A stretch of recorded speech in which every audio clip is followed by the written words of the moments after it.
Clément Champoussin qui vise la 3e place, donc qui part à la poursuite de Marco Brenner et de Lenny Martinez. Cette tête de course, nous voici donc à Biot.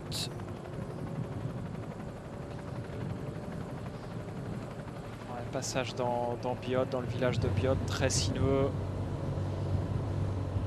Les coureurs auront à la sortie de Biot un virage à droite, un petit bout de plat d'à peine 500 mètres avant ce rond-point et ce pied de bosse. 1 km 600 de l'arrivée. Tout va s'enchaîner vraiment très vite maintenant. Allez, on est à 2 km et demi de l'arrivée.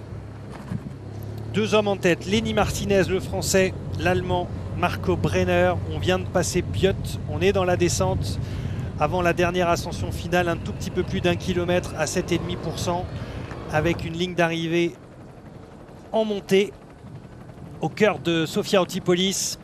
On vit les derniers kilomètres de la 58e édition de ce Tour des Alpes-Maritimes.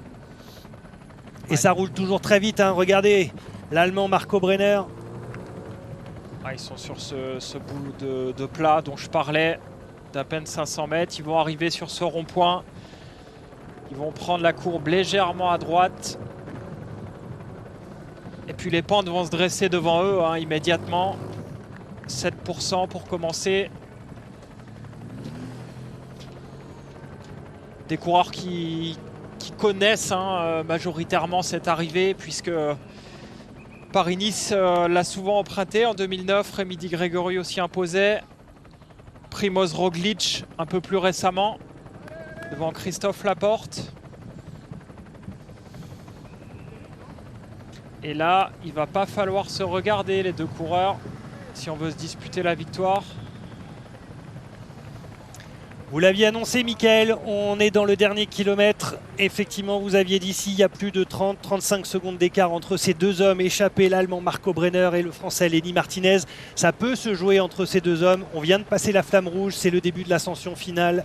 7,5% d'ascension pour ce dernier kilomètre, avec une arrivée dans cette montée, donc après 3h36 de course et une vitesse moyenne de 41 km/h. Lenny Martinez en route pour tenter de décrocher ce prix qui lui manque, ce prix de sa région natale. Le Tour des Alpes-Maritimes, il a déjà eu la Classic VAR, il a déjà remporté, oh c'est cafouillé en bas, il a déjà remporté la Mercantour Classique. Ouais. Et on voit Paul Lapera attaque sur la gauche de la route. On a vu son équipier, je ne sais pas si c'est Antoine Lotte ou Aurélien Paré-Pinte, qui a accéléré, qui a propulsé Paul. Et devant, on se regarde un petit peu. On sent que ça monte fort. Effectivement, ils sont durs ces derniers virages. Ça monte très très fort. Si vous connaissez cette route, ne serait-ce qu'en voiture, c'est compliqué de passer par moment. Ça monte vraiment très très fort. On va avoir un suspense jusqu'au bout, parce que je crois que le coureur de Décathlon, ça revient derrière. Il est en train de rentrer. Ça ne va pas jouer entre ces deux. C'est Paul Lapera. Paul Lapera suivi de Christian Scaroni. Simon Kerr de Cofidis juste derrière. Lenny Martinez et Marco Brenner repris.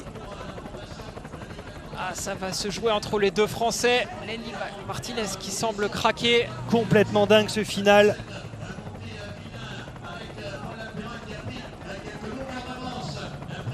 Paul Lapera donc qui est passé devant Lenny Martinez et Marco Brenner. Paul Lapera qui a surpris tout le monde, qui surprend tout le monde dans cet effort final. On l'a vu parmi les poursuivants, il était toujours en tête dans ce groupe de poursuivants. Ce matin, il nous avait annoncé qu'il était en pleine forme, effectivement. Et quel final est en train de se passer pour terminer cette journée incroyable. Paul Lapera. Regardez l'arrivée, il est là, on le voit. Quelle finale, quelle finale. Magnifique, le suspense jusqu'au bout. Incroyable, bravo. Paul Lapera vainqueur, bravo. Paul Lapera qui lève les mains au ciel, qui lève son... Scaroni. Incroyable. Dans le dernier kilomètre, incroyable ce qu'on vient de vivre. Totalement fou, 3h38 de course. Paul Lapera, champion de France 2024. Bravo les coureurs, bravo les organisateurs. Là, on a vraiment eu un suspense entier jusqu'au bout.